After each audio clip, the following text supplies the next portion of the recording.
আসসালামু আলাইকুম প্রিয় শিক্ষার্থী বন্ধুরা, তোমাদের জন্য আজকে আরও একটি ইমেল নিয়ে আসলাম। তো আজকের ইমেলটা হচ্ছে birthday gift, birthday nice gift. এটা তোমার ষষ্ঠ শ্রেণী থেকে ইন্টার পর্যন্ত পরীক্ষা লিখতে পারবে, কোনো সমস্যা নেই। তাহলে চলো আমরা পড়াতে চলে যাই, কথা বাড়িয়ে আমি ভিডিও বড় করব না। যদি তোমাদের ভিডিওটি ভালো লাগে থাকে তাহলে অবশ্যই চ্যানেলটি সাবস্ক্রাইব করে রাখবে পরবর্তী ভিডিওর জন্য। ইনশাল্লাহ তোমাদের জন্য পরবর্তী অন্য পেজের পড়া নিয়ে আসবো। তোমাদের ইংরেজি বইয়ের ষষ্ঠ শ্রেণীর থেকে দশম শ্রেণী পর্যন্ত অথবা ক্লাস 5 থেকে ইন্টার পর্যন্ত যত ইংরেজি বই আছে প্রত্যেকটা পড়ার ভিডিও আমি ইনশাল্লাহ ধাপে ধাপে তুলে ধরবো। চলো কথা না বাড়িয়ে আমরা পড়াতে চলে যাই। আমাদের পরীক্ষার প্রশ্নে হয়তো এইভাবে লেখা থাকতে পারে যে সেন্ড পাঠাও একটি message Pathao to your friend, তোমার বন্ধুর কাছে, অথবা টু ইউর ফ্রেন্ড আতিকের কাছে। এখানে নাম থাকতে পারে, সমস্যা নেই। এখানে যদি নামও থাকে ওটা নিয়ে সিরিয়াস অথবা এক্সাইটেড হওয়ার কোনো কারণ নেই। এই জন্য এই জিনিসটা সবাই মাথায় রাখবে যে এখানে ফ্রেন্ড দিয়ে পড়ছি তাই এখানে একজনের নাম আসছে, তাই কি আমি এটা লিখতে পারবো না? না, আপনি এটা লিখতে পারবেন, সমস্যা নেই। শুধু এইখানে নামটা চেঞ্জ করে দিলে হবে। এখানে ইউর ব্র্যান্ডের জায়গায় শুধু নাম দিয়ে দিলে হবে, আর বাকি সব বরাবর থাকবে। তাহলে দেখো আবার পড়ি আমরা। সেন্ড পাঠাও, সেন্ড পাঠাও একটি message Pathao to your friend, তোমার বন্ধুর কাছে, থট মধ্য দিয়ে, অ্যান্ড একটি ইমেলের মধ্য দিয়ে, থ্যাঙ্কিং হিম, তাকে ধন্যবাদ জানিয়ে, ফর জন্য, দ্য বার্থডে নাইস গিফট, অর্থাৎ বার্থডে সুন্দর উপহার দেওয়ার জন্য তাকে ধন্যবাদ জানিয়ে তাকে একটি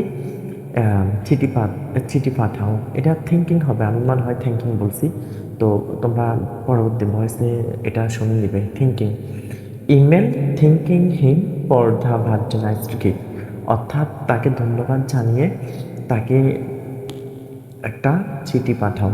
তাহলে আমরা এখানে প্রমত থেকেও তো আপনি আপনার জিমেলটা দিবেন, অথবা জিমেলের নমুনা করে যে কোনো একটা জিমেল দিয়ে দিলে হবে।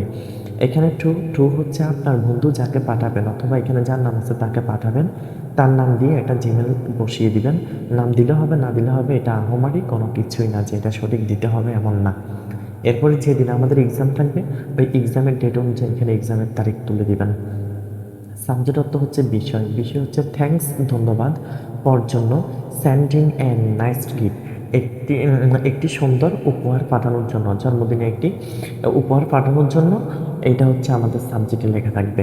এরপর হচ্ছে আমরা এখানে বলবো মাই ডিয়ার ফ্রেন্ড, আমার প্রিয় বন্ধু, অথবা মাই ডিয়ার ফ্রেন্ড আতিক, আমার প্রিয় বন্ধু আতিক। এখানে যদি আতিক লেখা থাকে আমরা এখানে আতিক লিখবো, সমস্যা নেই, আর এইখানেও লিখে দিব।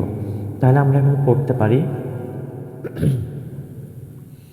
আই হোপ দ্যাট, আমি আশা করি, ইউ তুমি, আর হয় ফাইন, ভালো আছো, by the grace of Allah, আল্লাহর রহমতে, অথবা I hope that you are fine by the grace of Allah, আমি আশা করি তুমি আল্লাহর রহমতে ভালো আছো, অ্যান্ড এবং আই অলসো ফাইন, এবং আমিও ভালো আছি, by the grace of Allah, আল্লাহর রহমতে। I have been very glad, আমি খুব আনন্দিত হয়েছি, টু গেট পেয়ে, ইউর তোমার, নাইস গিফট, তোমার সুন্দর উপহার, ড্যাট যেটা, ইউ তুমি, স্যান্ড পাঠিয়েছ, ফর মি আমার জন্য, ইন মাই বার্থডে আমার জন্মদিনে, মাই ফ্যামিলি আমার পরিবার, অলসো আরও, বি হয়েছে, ভেরি খুবই, হ্যাপি খুশি, টু সি দেখে, ইউর তোমার, নাইস প্রাইজ তোমার এই সুন্দর উপহার, থ্যাংক ইউ তোমাকে ধন্যবাদ, ফর জন্য, মাই বার্থডে প্রেজেন্ট অর্থাৎ আমার জন্মদিনের কথা স্মরণ রাখার জন্য, বি ওয়েল ভালো থেকো, মাই ডিয়ার ফ্রেন্ড আমার প্রিয় বন্ধু, অথবা মাই ডিয়ার ফ্রেন্ড আতিক, আমার প্রিয় বন্ধু আতিক। এখানে হবে ইউর ফ্রেন্ড তোমার বন্ধু, এখানে আপনি আপনার নাম দিয়ে দিবেন, যে এখানে জিমেইলের মধ্যে যে নামটা দিবেন ওই নামটা এখানে দিয়ে দিলে হবে।